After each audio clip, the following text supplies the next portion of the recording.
सरस्वती ज्ञान कोश में आप सबका हार्दिक स्वागत है।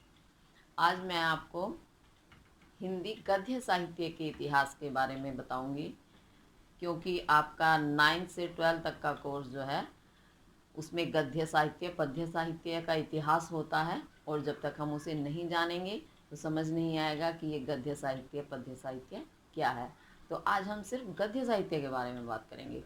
जो बच्चे 8 पास करके 9th में आए हैं उन्हें तो बिल्कुल ही आभास नहीं है कि गद्य साहित्य है क्या, क्योंकि उससे पहले उनके कोर्स में पढ़ाया ही नहीं गया उन्हें। तो इसलिए इनका परिचय कर लेते हैं। और आपके होम एग्ज़ाम के साथ साथ जितने भी बोर्ड एग्ज़ाम होते हैं 9 to 12 सब में 10 मार्क्स से क्वेश्चंस गद्य पद्य साहित्य के इतिहास में से ही पूछे जाते हैं। तो 10 नंबर का तो बहुत महत्व है, इसलिए हम हर चीज़ को ऐसे पकड़ के चलेंगे मजबूती के साथ कि हमारा कहीं भी एक नंबर ना छूट जाए। तो इसी के लिए मैं पहले आपको गद्य बताती हूँ। गद्य है क्या? गद्य वह है जिसे हम आम बोलचाल की भाषा में इस्तेमाल करते हैं। अब मैं आपसे बात कर रही हूँ और आप जब भी बात करते हैं जिससे भी, तो हम जिस भाषा में बात करते हैं एक साधारण भाषा जो एक दूसरे को समझ आ सके, हम एक दूसरे के विचारों को भावों को समझ सके, यही भाषा गद्य कहलाती है। बस गद्य का नियम क्या है कि इसे हम ऐसे शब्दों का चयन इस तरीके से करें कि सही वाक्य बने और वो सामने वाले को समझ आ जाए, वही गद्य है। गद्य में लेकिन अशुद्धता नहीं होनी चाहिए। हाँ, इसमें लय ताल इनका प्रयोग नहीं होता है, इसी कारण ये आसानी से एक दूसरे को समझ में आ जाती है। तो ये तो आपका गद्य है। अब हमारा इतना साहित्य प्राचीन काल से ही गद्य साहित्य है लिखा हुआ, आप जो पढ़ते हैं। लेकिन जो हमारा प्राचीन गद्य साहित्य है जो 13वीं शताब्दी से चला आ रहा है, वो बहुत सारी भाषाओं के बोलियों के मिलने से बना है। जैसे ब्रज भाषा है, अवधी भाषा, आपकी राजस्थानी भाषा, बहुत सारी भाषाएं हैं जिनके मेल से हमारा प्राचीन गद्य साहित्य लिखा गया है। तो उसका रूप थोड़ा अलग ही रहा। उसके बाद 19वीं शताब्दी में जब भारतेंदु हरिश्चंद्र जी साहित्य के क्षेत्र में आए तो उन्होंने गद्य साहित्य का रूप ही बदल दिया। उन्होंने खड़ी बोली का प्रयोग किया, और खड़ी बोली के प्रयोग करने के लिए उन्होंने और सभी लेखकों को, कवियों को अपनी तरफ से उत्साहित किया।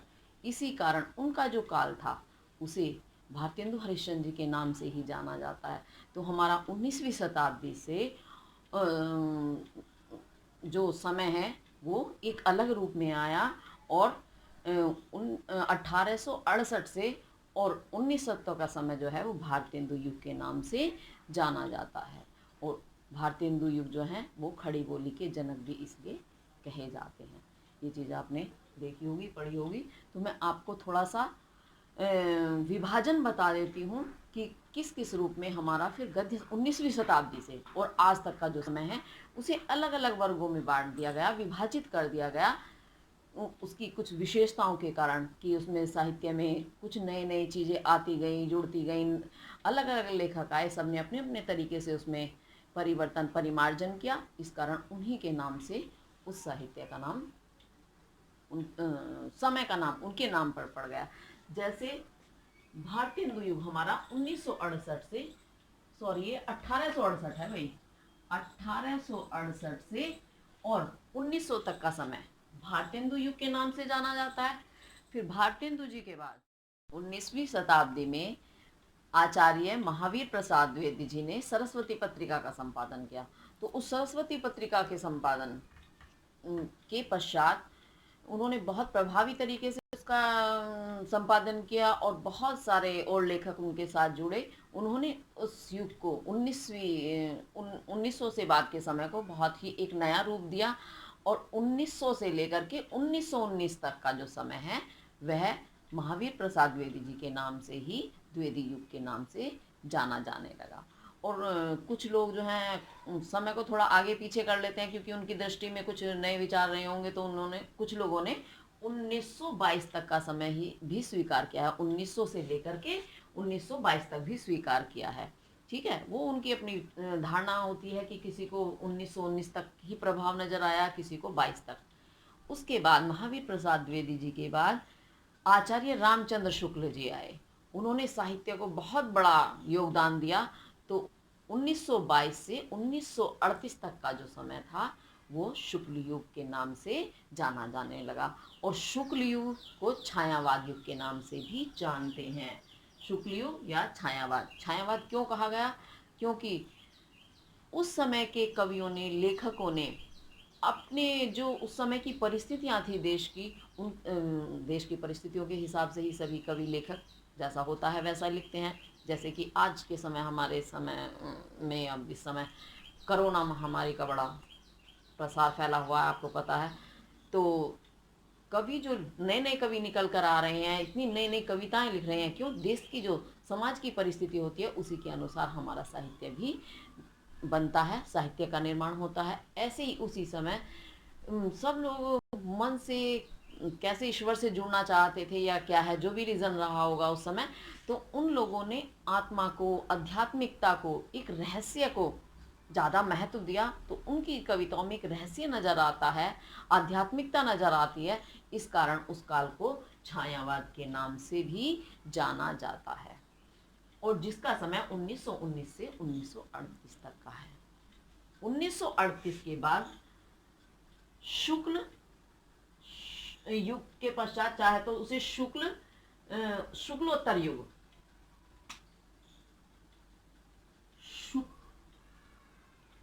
शुक्लोत्तर युग या छायावादोत्तर युग के नाम से भी जानते हैं। क्योंकि उसके बाद फिर और नए लेखक आ गए, नए कवि आ गए, उन्होंने और साहित्य में अपना नए नए विचार रखे, उसको एक नया रूप दिया। तो इस तरह से साहित्य हमारा परिमार्जित होता चला गया। खड़ी बोली, विशेष रूप से खड़ी बोली, इसमें नया नया रूप आता चला गया। तो शुक्ल जी के बाद का समय शुक्लोत्तर युग या छायावादोत्तर युग के नाम से जाना जाता है, जिसका समय 1938 से और आज तक माना जाता है। सन 1947 में हमारा देश आज़ाद हुआ, तो कुछ लोग 1947 से बाद के समय को स्वातंत्र्योत्तर युग के नाम से भी बोलते हैं। स्वातंत्र्योत्तर,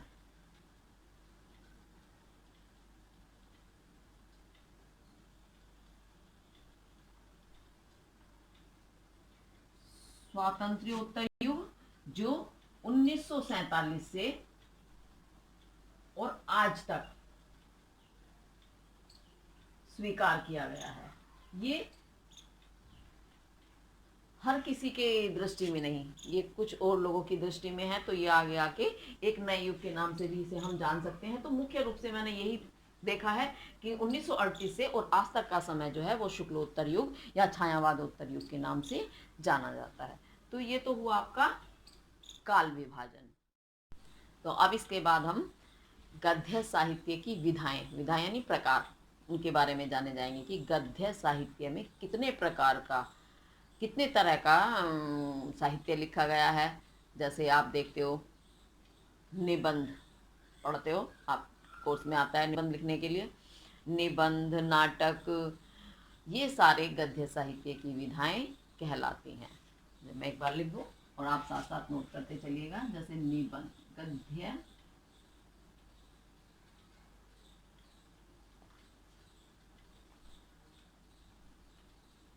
साहित्य की विधाएं,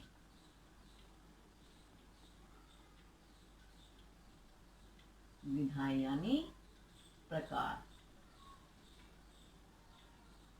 क्योंकि ये क्वेश्चन अक्सर आता है कि गद्य साहित्य की किन्हीं दो विधाओं के नाम लिखो, तो आप कंफ्यूज हो जाते हो। मैंने देखा कॉपी जब मैं चेक करती हूँ, और 9 से 12 तक के ही कोर्स में अक्सर बच्चे विधाओं में पता नहीं विशेषताएं लिख देते हैं, कहीं जाने क्या क्या लिख देते हैं, लेकिन विधाएं जो हैं असली क्या है? प्रकार, यानी तरीके, कितने तरीके से लिखते हैं। एक आपका होता है नाटक। नाटक क्या होता है? आप देखते हो, पिक्चर्स देखते हो, पिक्चर्स में का उदाहरण ज़्यादा अच्छा रहेगा, या आप सीरियल देखते हो, वो सब आपके नाटक के ही प्रकार हैं, जिसे हम मंच पर दर्शा सकें, मंच पर जो दिखाया जा सके। मंच समझते हो, स्टेज पर, तो स्टेज पे जो दिखा सके वो नाटक कहलाता है। निबंध आपको पता है, आप लिखते हैं, निबंध लिखने के लिए अक्सर आता है, और बच्चे फिर बाद में पूछते रहते हैं, मम्मी निबंध लिखते कैसे हैं? निबंध का मतलब होता है आपने एक शीर्षक ले लिया कोई, शीर्षक आपको दे दिया गया, उस शीर्षक का पहले हमें अर्थ लिखना होता है। मान लिया दहेज प्रथा, तो दहेज प्रथा क्या है उसका अर्थ हमें लिखना होता है। उसे व्यवस्थित तरीके से क्रम वाइज हमें बताना होता है कि अर्थ क्या है, ये इसका क्या प्रयोग है, क्या इसका हमारे लिए फ़ायदा है, क्या इसका हमारे लिए नुकसान है। तो इसकी लाभ हानि कुल मिलाकर उपसंहार सबसे लास्ट में आता है। तो उपसंहार यानी निष्कर्ष की अंत में कुल मिला के इसका लाभ नुकसान फ़ायदा जो भी है हम लास्ट में निष्कर्ष में डालते हैं। तो इस तरह से क्रम वाइज हम जो लेकर चलते हैं सिर्फ किसी एक विशेष टॉपिक को, उसमें क्या होता है लिखने वाले का, लेखक का विचारात्मक शक्ति, उसकी तर्कात्मक शक्ति, सारी शक्ति का उसमें प्रदर्शन होता है, वो हमारा कहलाता है निबंध। उसके बाद कहानी।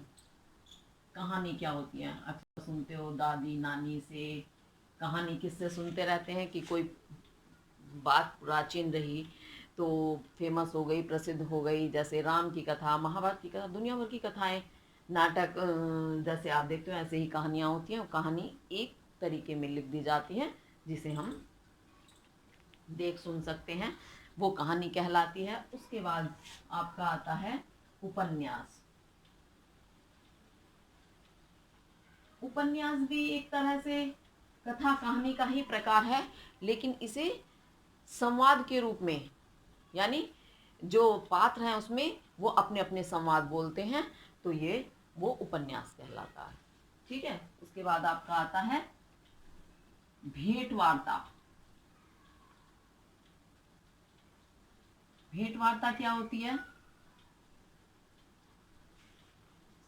किसी से मिलने के लिए हम गए।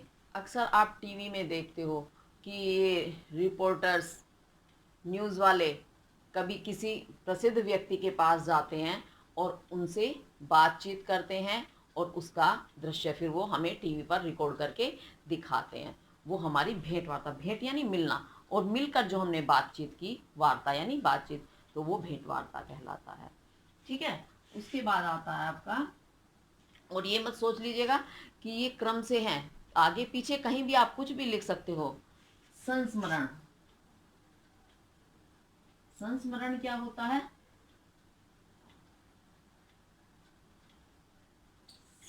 संस्मरण सम प्लस स्मरण, दो शब्दों से मिलकर करना। सम यानी अच्छी तरह से, भली प्रकार से स्मरण याद हो। जीवन में कभी कभी कोई घटना ऐसी घट जाती है कि हमें हूबहू वो यूं की तो याद रहती है, जिसे हम बिल्कुल भी नहीं भूल पाते। कभी भी जब उसका स्मरण आ जाए, याद आ जाए, तो वो हमारी आंखों के सामने बिल्कुल वैसे ही प्रस्तुत हो जाती है। तो वो संस्मरण को किसी ने अपनी याद को जो एक कहानी के साहित्य के रूप में लिख दिया, वो संस्मरण कहलाता है। एक होता है डायरी। डायरी जो है ये हमारे देश की विधा नहीं है, लेकिन प्राचीन काल से, पुराने समय से नहीं रही है, लेकिन आज तो खैर सभी जगह है। ये हमारे यहाँ नहीं, विदेशी एक अंग्रेजी प्रथा है, लेकिन जो भी है आज के समय में क्या होता है, कुछ लोग अपनी पूरे दिन की दिनचर्या डायरी में, कॉपी में कहीं भी लिख लेते हैं। उन्हें बड़ा शौक होता है, तो वो अपने दिन भर का पूरा क्रम उसमें लिख लेते हैं और उसे हम डायरी बोलते हैं। बाद में वो छपवाई जाती हैं, लोगों के सामने भी प्रस्तुत होती हैं। ऐसे ही पत्र साहित्य है। पत्र साहित्य क्या होता है, किसी के नाम किसी ने पत्र लिखा, वह पत्र साहित्य कहलाता है। जैसे नेहरू जी अपने जीवन काल में जेल में रहे, कारावास में रहे, तो उस समय उन्होंने अपनी बेटी श्रीमती इंदिरा गांधी जी के लिए जो पत्र लिखे थे, और वो पत्र सुरक्षित रखे गए, और वो आज हमारे जो साहित्य में छप करके आते हैं, पिता के पुत्री के नाम पत्र, वो उस टाइप के जो पत्र है वो पत्र साहित्य के नाम से जाना जाता है। उसके बाद एक आता है आत्मकथा। आत्म कहते हैं अपने आप को, आत्म मीन्स मैं, कथा अपनी कोई कहानी मैं लिख रही हूँ, सुना रही हूँ, वो मैंने लिख करके छोड़ दिया और वो छपा, आप लोगों तक पहुँचा, वो आत्मकथा कहलाता है। तो वो आत्मकथा साहित्य के अंतर्गत आ जाता है। उसके बाद जीवनी। जीवनी तो आपको बहुत ही अच्छे से पता होगा। किसी भी प्रसिद्ध व्यक्ति की जन्म से लेकर अंत तक की जो पूरा परिचय हम देते हैं, उसकी बड़ी से बड़ी घटना, छोटी से छोटी घटना, कहाँ जन्म हुआ, कैसे शिक्षा हुई, कैसे वो फिर आगे अपने आजीविका में आए और अंत तक संघर्ष करते हुए उन्होंने क्या क्या किया, वो सारा जो चिट्ठा होता है वो जीवनी के अंतर्गत आता है। अब आप ये गद्य पद्य पढ़ते हो तो अभी जो बच्चे नए नए 9th में आए हैं उन्हें नहीं पता होगा, लेकिन 10th 11th 12th के सारे बच्चों को पता है, क्योंकि वो हर साल जीवन परिचय याद करते हैं और तुम लोगों के पेपर्स में भी वो 3 नंबर का 4 नंबर का आता है। तो ये वही वाला आपका जीवन परिचय है ये। उसके बाद एकांकी भी आपके कोर्स में किताबें लगी हुई हैं। जिस एकांकी का क्या होता है, एक ही है अंक जिसमें, वो एकांकी कहलाता है। तो एक अंक वाले आपके उसमें रंग भारती, कथा भारती जो किताबें हैं वो उसी का ही रूप है। उसमें सिर्फ एक अंक में कहानी आपके सामने प्रस्तुत कर दी गई हैं, जैसे वो बलिदान है, पन्ना धाय वाली, और इसी तरह की लाटी, बलिदान, बहुत सारी कहानियां हैं, प्रायश्चित वगैरह, तो वो सब एकांकी के ही उदाहरण हैं। एक आता है आपका रेखा चित्र। रेखा चित्र से ही, शब्दों से ही बहुत सारी चीज हमारे सामने आ जाती है। रेखा, लाइन से जो चित्र बनता है, चित्र किससे बनते हैं, लाइनों से बनते हैं। हमारे जीवन में कभी कोई ऐसे घटना घटी कि हम कभी भी उसका वर्णन करने लगे, या लेखक ने, कवि ने हमारे सामने ऐसी कहानी, ऐसा कुछ लिखा कविता कि पढ़ने सुनने वाले के भी दिमाग में जैसे जैसे हम सुनते जाते हैं एक चित्र सा बनने लगता है, ऐसा लगता है वो घटना अभी हमारे सामने घटित हो रही है, वो कहलाती है रेखा चित्र।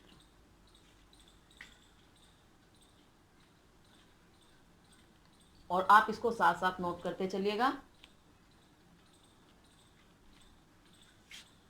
एक होता है यात्रा वृत्त या यात्रा साहित्य। यात्रा करते हो आप लोग, यात्रा करने तो जाते हैं कभी ना कभी, कहीं ना कहीं घूमने। तो यात्रा करते करते कोई विशेष घटना घट गई और वो हमारे मस्तिष्क पर अपनी छाप छोड़ गई, उसे फिर हमने या लेखक ने पुस्तक में उतार दिया, अपने शब्दों को पन्नों में उतार दिया, वही यात्रा साहित्य कहलाता है। एक रिपोर्टाज,